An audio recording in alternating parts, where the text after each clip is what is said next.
Halo teman-teman, kembali lagi di channel 11 Hardware dengan Bumi di sini. Kali ini kita kedatangan lagi sebuah motherboard dari Biostar dengan seri B360 GT3S. Ya, ini adalah salah satu motherboard dengan chipset Intel B360 yang termurah yang bisa kalian temukan di pasaran saat ini. Seperti apa fitur-fitur dan performanya? Langsung aja kita lihat videonya ya.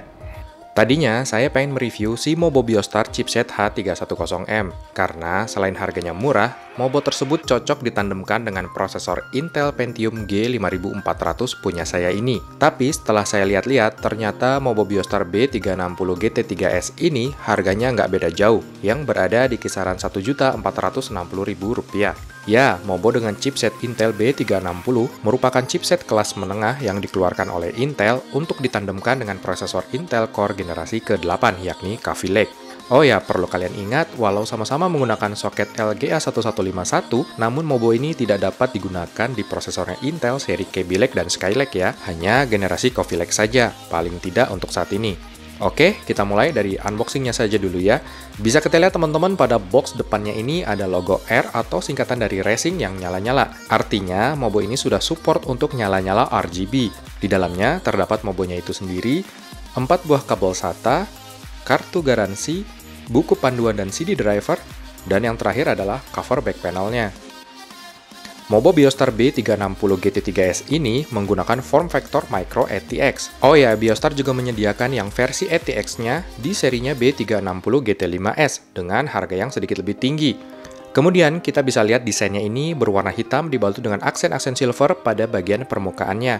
Dan di tengahnya ada logo racing yang kali ini lebih terlihat tegas. Saya pribadi lebih suka logo racing yang begini ketimbang yang berbentuk bendera balap di serinya yang lalu.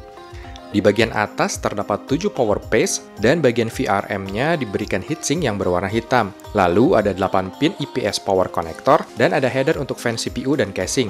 Di bagian RAM ada 4 DIMM DDR4 slot dengan maksimum kapasitas memori RAM sampai dengan 64 GB dan di ujung kanan atas ada RGB header. Kemudian di bagian expansion slot ada 2 buah PCI Express 16 3.0, di mana pada slot pertama sudah menggunakan metal reinforcement loh. Di tengah-tengahnya terdapat single PCIe 3.0 dan 2 buah slot untuk M.2 SSD. Saya sudah coba slot M.2-nya ini, yang atas berjalan pada 16 GB per second, sedangkan yang bawah berjalan pada 32 GB per second. Untuk bautnya ini tidak bisa dibuka dengan obeng kembang biasa, mesti obeng kembang yang ukurannya kecil. Lalu untuk slot SATA-nya total ada 6 buah, 4 buah dekat RAM dan 2 buah di bagian kanan bawah. Sayang sekali semua slot SATA-nya menghadap ke depan, tidak ada yang ke samping. Karena 2 slot yang di bawah ini tidak bisa digunakan, soalnya suka kepontok sama VGA card, khususnya VGA card yang ukurannya agak panjang.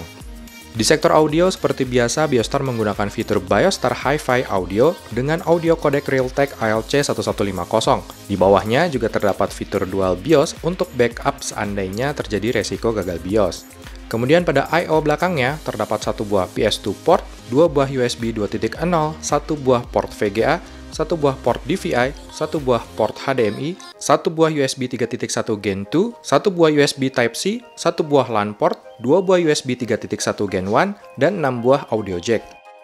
Oh ya, ada yang tertinggal, Mobo ini juga ada built-in RGB-nya loh di bagian kiri bawah Mobo ini yang bisa kalian atur-atur nyalanya menggunakan software bawaan. Oke, kita langsung masuk ke bagian BIOS-nya ya. Di bagian BIOS-nya ini untuk interface-nya sudah lebih baik dan friendly dibandingkan dengan generasinya Biostar B250 yang lalu. Jangan lupa untuk setting RAM ke kecepatan maksimum di 2666 MHz karena kalau nggak disetting, RAM kalian akan pakai settingan default di 2133 MHz.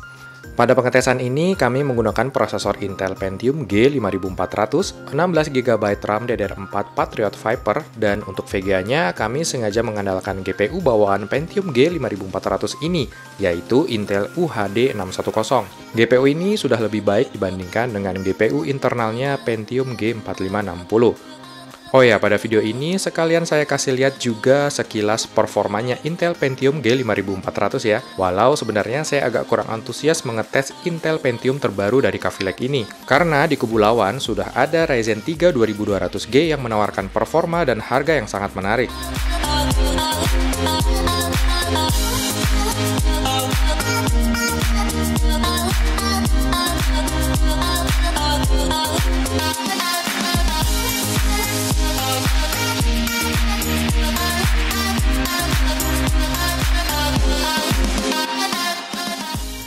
Oke, kita langsung saja lihat performa Cinebench R15-nya. Pada multicore bisa mendapatkan 403 CB, skor yang lumayan meningkat dibandingkan Pentium G4560 yang berada di kisaran 360 CB. Lalu untuk single core-nya berkisar di 149 CB.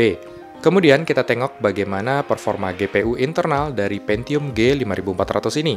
Secara mengejutkan, Intel UHD 610 ini bisa main CSGO dengan rata-rata di 74 FPS dan 1% low FPS-nya di 23 FPS pada settingan low resolusi 720p. Kemudian untuk game Tomb Raider 2013 juga lumayan lah bisa main di resolusi 720p. Settingan rata kiri bisa dapat average di 40,2 FPS.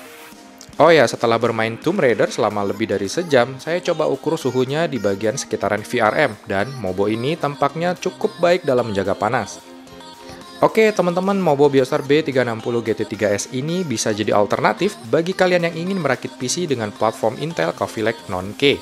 Berbekal konektivitas yang cukup lengkap, harga yang cukup terjangkau, dan adanya built-in RGB pada Mobo ini tentu akan menjadi nilai tambah bagi Mobo Biostar B360 GT3S ini. Demikian video singkat dari kami, jangan lupa like dan share video ini, dan jangan lupa subscribe channel 11 Hardware ya. Sampai jumpa lagi di video kami yang berikutnya.